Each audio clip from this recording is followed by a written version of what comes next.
As of 2020, around 54 million young Nigerians aged 15 to 35 were unmarried, compared to only 39 million who were married. And that gap has been widening. In 2018, only 57% of Nigerian men aged 15 to 49 were married, while 42% had never married. Projections suggest these numbers have worsened considerably since then. Academic research from PMC and NIH found that Nigerian men commonly describe feelings of uncertainty and deprivation as the reason they delay marriage and parenthood. The contradiction is striking. Men who are objectively better off than their fathers still feel they cannot afford to marry. So, just a quick recap. 54 million young Nigerians are single. Then the question is this a crisis, a protest, or both? Okay, so one reason I have to start with is the financial trap of marriage. This is the most concrete, undeniable reason. The numbers speak for themselves. Wedding costs. As of October 2025, financial reports titled The Cost of Yes I Do found that Nigerian wedding spending ranges from 200,000 for small intimate events to over 20 million for luxury celebrations, with no fixed average. The report warned that overspending on weddings can jeopardize long-term goals like savings and building wealth. Real 2025 Nigerian brides reported spending between 50 million and 100 million on their weddings, with food and drinks alone costing about 32 million at some events. Now, bride price. In states like Imo and Akwa Ibom, bride price can reach up to 1 million in cash alone. And mind you, this is not counting the items on the multi-page marriage list. And this cost rises significantly when the bride-to-be is educated. The economy behind it. Nigeria's inflation rate was officially recorded at 15.15 in December 2025 under a rebased measurement. But under the old methodology, it would have hit 31.2%. Food inflation, which is the biggest burden on households, only recently began easing. The minimum living income needed for a rural Nigerian family jumped from 138,000 in 2020 to 430,000 in 2025. That is a 210 inflation increase in just 5 years. Mind you, this is monthly, of course. Nigerians' minimum wage, which is about $39 or $85 monthly, depending on the period, of course, is not enough to survive on, let alone plan a wedding. An individual on minimum wage requires additional income of over 20,000 just to cover basic recurrent expenditure. Now, note, in 2025, inflation in Nigeria rose by over 210% in 5 years. Your rent went up, fuel went up, garri went up, but somehow, wedding lists are still 20 pages long. We need to talk about this. Now, one big issue that keeps getting men off the bandwagon is the runs culture.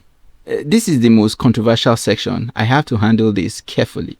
A 2025 peer-reviewed study published in Sexuality and Culture found that transactional hookup agencies in Nigeria actively recruit women under 22 years old for their sexual marketability. Some women earn as much as 50,000 naira in a single night, more than many formal sector workers earn in a month. Research published in The Conversation, based on 30 interviews with Nigerian undergraduate runs girls, found that they engage in transactional sex both for pleasure and financial gain. Wealthy students do it for pleasure, while financially struggling students do it for survival. In return, they receive luxury items, cars, business investments, and work placements. A 2025 study on sexual behavior in Delta State found that economic hardship has led many female secondary school students into transactional sex, exchanging favors for money, gifts, or academic advantages, a phenomenon especially linked to relationship with older sugar daddies. Now, here is the men's perspective on this. Many men cite this culture as destroying their ability to distinguish between genuine affection from transactions. They feel they are being auditioned for their wallets, and this feeds into the reluctance to commit long term. It should be noted that some women actually enter into this lifestyle out of severe economic desperation, not simply materialism. The real villain for so many women is poverty and inequality, not personal greed. Now, another theme that keeps rearing its ugly head is the false rape accusation. He shared a screenshot that the guy who had knowledge of her by the name Simsei boasted that the case will head nowhere because of his father's affluence in the country. The police command moved into action and started investigation. But later on, it was alleged that she confessed that she composed the message to herself. The Ogun State Police Command has taken over the matter, and if the issue of Mirabel is found to be false, it is likely that she will do a jail term. The law will take its full effect. Recently, it has been a trendy issue of ladies coming out to label guys rapists or to accuse them of sexual molestation, including ex-boyfriends. What do we do to end this menace? What do you think? Drop your view. A February 2026 investigation report from the Trumpet found that Nigerians' digital landscape accusation of sexual assault can spread faster than authorities can verify them. A single viral post can mobilize public outrage within hours.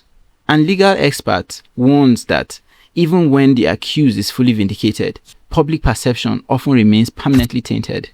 Under Nigerian law, Section 171 and 172 of the Criminal Code, plus the Cybercrimes Act of 2015, knowingly marketing false rape allegation is a criminal offense. But lawyers note that the reputational damage from a viral accusation is often irreversible, and this happens long before any court verdict. Now, here is a real 2026 case. In February 2026, a TikToker known as Mirabel posted a viral video claiming she had been raped and injured. The video spread rapidly, celebrities spoke about it, and the nation was divided. Before she later admitted the allegation was false, the incident reignited national debate about sexual violence and false accusation, accountability, and what role celebrities should play in such cases. The ICIR, that is the International Center of Investigative Reporting in Nigeria, recently reported that 2 separate rape allegations dominated Nigerian social media, and both later turned out to be false. And the crazy thing is, I don't think this is stopping anytime soon. Many professional Nigerian men are now choosing what some online communities call defensive bachelorhood, avoiding close relationship with women specifically to protect their careers and reputation. Now, another trend that is worth noting is the manosphere's influence. According to UN, Women and the Movember Foundation, 2/3 of young men globally now regularly engage with masculinity influencers online. These communities, which include the Red Pills, MGTOW, incel forums, promote the idea that society is rigged against men and that avoiding women and marriage is an act of self-preservation. The MGTOW, that is the Men Going Their Own Way movement, specifically teaches that women are too toxic and that men should avoid serious relationships like marriage altogether. Some even avoid friendship with women entirely. In Nigeria, this global content is being consumed and localized. Nigerian men on X, that is Twitter, TikTok, and WhatsApp, are mixing red pill ideology with local grievances. Bride price runs culture, false accusation to create uniquely Nigerian version of protective singleness. Now, another thing to note is the gender power shift. Nigeria ranked 128 out of 148 nations on the 2025 Global Gender Gap Index. At the same time, the World Bank reported that over 4 million girls have already benefited from the new educational programs, with a target to reach 15 million more girls by 2028. As women become more educated and economically independent, the traditional man as a sole head and provider model is under pressure. Research shows that this is creating specific psychological conflict in Nigerian men. PMC research found that Nigerian men tie their sense of masculinity directly to their financial capability. When they cannot afford to establish a home, they don't just delay marriage, they feel disqualified from it. The same NIH research noted that while questioning marriage remains rare, even a few unmarried Igbo men are beginning to challenge the institution itself, something previously unthinkable. It suggests that the cost of marriage have grown so great that the alternatives are now being contemplated. Now, the double standard problem. Some men also fear marrying an independent woman who refuses to perform the double shift, working full-time and handling 100% of domestic duties. They would rather stay single than navigate that negotiation. Now, another thing to note is a rise in divorce. Nigeria now ranks 11th out of 26 countries in divorce rates globally. According to divorce.com, the divorce rate reached 2.9% in 2023, and women in sub-Saharan Africa, especially Nigeria, are more likely to initiate divorce than men.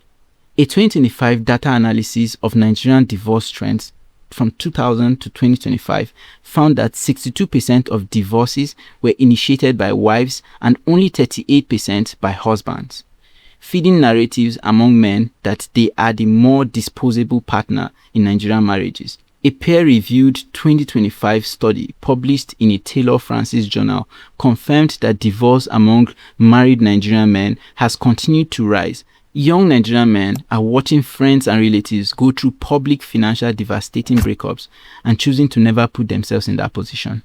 Now, one more thing to consider: the Japa factor. The Japa phenomenon, Yoruba slang for fleeing, has accelerated dramatically. Doctors, engineers, academics, and skilled workers are leaving Nigeria for the US, UK, Canada, and the Gulf countries in record numbers, driven by economic instability, poor working conditions, and insecurity. According to Nigerian Medical Association, tens of thousands of doctors alone have left Nigeria in the past decade. The Japa connection to marriage. Young professional men who are planning to leave or have just arrived abroad have even less incentive to commit to a local Nigerian marriage, especially when they are rebuilding their lives in a new country and earning in foreign currencies. Thank you for watching. If there's anything I have not covered in this video, please leave it in the comment below and I'll respond to it. Thank you. See you tomorrow.